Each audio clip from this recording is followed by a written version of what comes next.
One of the first things you'll probably ask when booting up Arc Raiders is what in the world do all these menus do? Let's break it down tab by tab so you can better understand how to navigate all these options. At the very top left of your screen under the Play tab, you have your feats. These are your tasks that reset on a timer to get you cred. This is the currency you'll use to buy items in the Battle Pass, otherwise known as your Raider deck. We'll cover all of that once we get to the Decks tab. Right underneath your feats are your current quests. These are missions that you get from in-game traders that advance the story, give you new equipment, and help you learn different mechanics. These quests are a great trail to follow in your early hours with Arc Raiders before you become more self-guided. On the bottom right of this screen, you can launch into a map and choose whether or not you want to matchmake to fill your squad or go topside solo. Once you hit the play button, you'll enter map selection. You only start with Dam Battlegrounds, but will unlock more as you continue to play. Pay close attention to the right side of the screen, as you'll see the difficulty of the current map, the time left before a new event rotates to that map, and the current event that map features. Next to each map node, you'll see hard mode maps such as Night Raid and Electromagnetic Storm that vastly increases the danger you'll face, but also the rewards you can earn. Once again, check the pane on the right to see exact details of what that map variant may offer. As of now, 4 maps are available once you unlock them: Dam Battlegrounds, Buried City, Spaceport, and the Blue Gate, and you'll unlock them in that order. They're currently teasing us with a 5th, Stellamontis, which will become available at a later date. Before we move on the top right, these appear on every tab, so we'll just mention them here, you have your various currencies. The white currency is your coins, the money you'll use to buy equipment and expand your stash. The blue currency is your creds, which we mentioned earlier will unlock items inside your deck. And the yellow currency is your Raider tokens, the premium currency you spend real money for.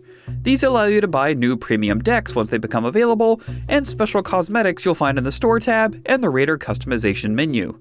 Finally, next to all those, you have your Raider level and the XP needed to gain a new one. When you gain a level, you receive a skill point you can use in the skill tree. Your level also gates a few menu options like your codex and trials, which we'll also get to later. The next tab over is your workshop, where you'll craft equipment that you'll need while topside. The first box at the bottom of the screen is for Scrappy, a rooster that will passively collect materials for you while you're out on missions. Scrappy can also be upgraded using various materials that you'll see when you click Train inside of his menu. Next to Scrappy are the areas in which you can build out different workshop benches, which each allow you to craft new categories of equipment. What you can craft from each bench will expand as you find blueprints for specific equipment while topside, extract with them, and then select Learn and Consume. Once you've built the benches, you can continue to upgrade them to allow you to craft more high-value blueprints. When tabbing over any particular equipment piece, or when selecting a bench upgrade, you can choose to track resources for that build, which will add a little eyeball icon to resources you'll need, as well as add the item to your logbook while in Speranza, and your map screen while topside. Here's a quick overview of what all of them offer. This is just the order in which I built them, so this menu may look a bit different on your screen, but they all still function as described. Your workbench gives you starter augments and shields, simple weapons, ammo, and other basics. Most things available at the workbench have better versions and more specialized benches, but you'll be using this one a lot initially. The gunsmith allows you to craft more specialized weapons as you upgrade it and find more blueprints, as well as specific weapon mods that slot in as different attachments. You can also tab over inside this tab to upgrade each of your weapons. The exact benefit you get from these upgrades will be denoted in the pane on the right. The gear bench contains more powerful augments and shields than what you saw in the workbench. The higher quality augment passives in particular add extra benefits aside from just higher inventory capacity and shield slot quality. At the explosive station, you craft explosives. Not sure what else I can tell you here, but trigger nades are really cool. The refiner offers items commonly used to craft other items. This is where all the fabric, chemicals, and miscellaneous parts you collect will come in handy, so you can build parts you actually need for other benches. The medical lab lets you craft different kinds of bandages, shield rechargers, and adrenaline shots to keep yourself and others alive. And finally, the utility station allows you to craft equipment that doesn't quite fit in other categories. Things like binoculars, door blockers, and zip lines.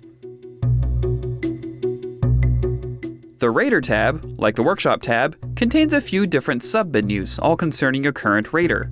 The skill tree, which you earn points for by leveling up your Raider, has 3 branches, including Conditioning, Mobility, and Survival.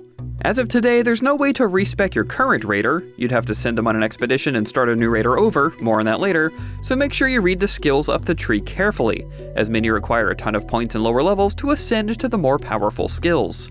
The customization menu allows you to change the look of your raider, your outfit, emotes, and even Scrappy's getup. Who doesn't want a Big Daddy Scrappy? You can also purchase premium cosmetics right from this menu, rather than just going to the store tab. The Trials menu, which unlocks at Raider level 15, provides you with specific challenges to unlock in-game cosmetics and emotes. These specific challenge categories reset on a weekly timer, while your seasonal trial ranking resets on a seasonal timer. There are also leaderboards to compare yourself with other raiders. The Projects menu lets you build towards expeditions, which unlock once you reach Raider level 20. Expeditions are Arc Raider's prestige mechanic. You bank resources over time to send your raider away on an expedition, basically retiring them, and then start over on a new character, all governed by a real-world schedule. Sending your raider on an expedition resets everything related to a specific raider's progress, such as their level, skills, their inventory, crafting capabilities, and so on, while letting you keep things like trials, unlocked maps, and workshop stations, and any kind of cosmetic you paid real money for.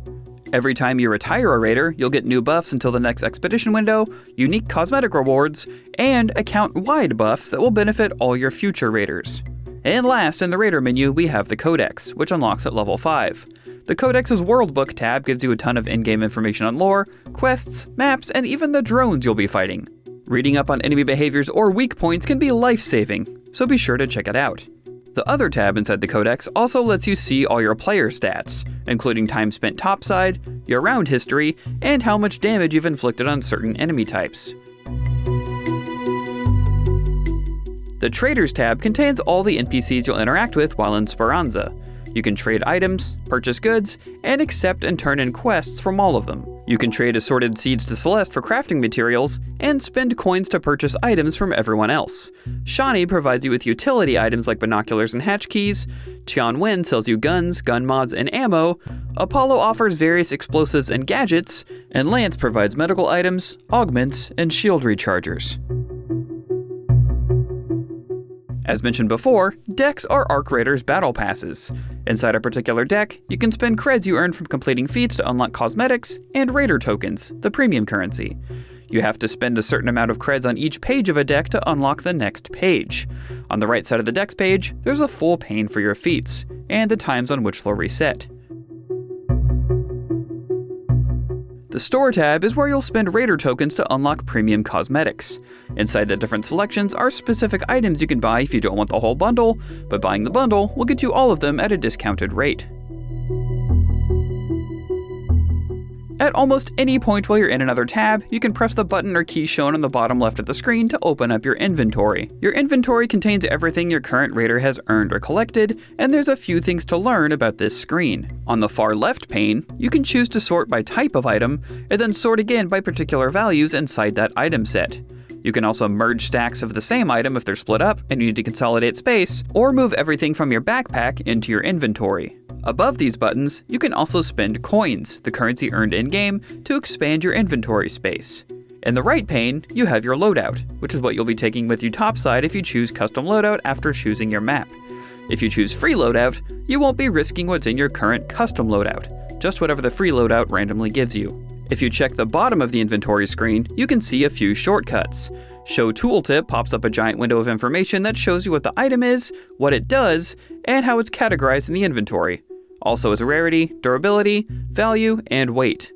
Keep in mind these little symbols as well, since those will help you categorize items at a glance over time. Clicking the Actions shortcut pops up a list of things you can do with an item, including selling them right from your inventory. You can also multi-select items on console by holding L2 and pressing X on PlayStation, or the left trigger and A on Xbox. On PC, just use the Control key. After selecting something, you can also press the shown button to split half of the stack if you only want to move, recycle, or sell some of them. And finally, you can quick move items from your inventory into your loadout, or vice versa, by pressing the shown button here. If your inventory is full, the items won't move over from your loadout. Inside the inventory, there are two more tabs. The first is your logbook, which keeps track of your current quest progress, as well as the resources you're tracking. Keep in mind, these tracked resources won't show up in the logbook while you're topside, but they will show up in your topside map screen. Instead, your Topside logbook will show feats and trial progress while above ground. On the final inventory tab, you have your system menu, which lets you change options and manage your party, friends, and recent players. And that's all you need to know about the menus in Arc Raiders. Thanks for watching, and keep it locked to IGN.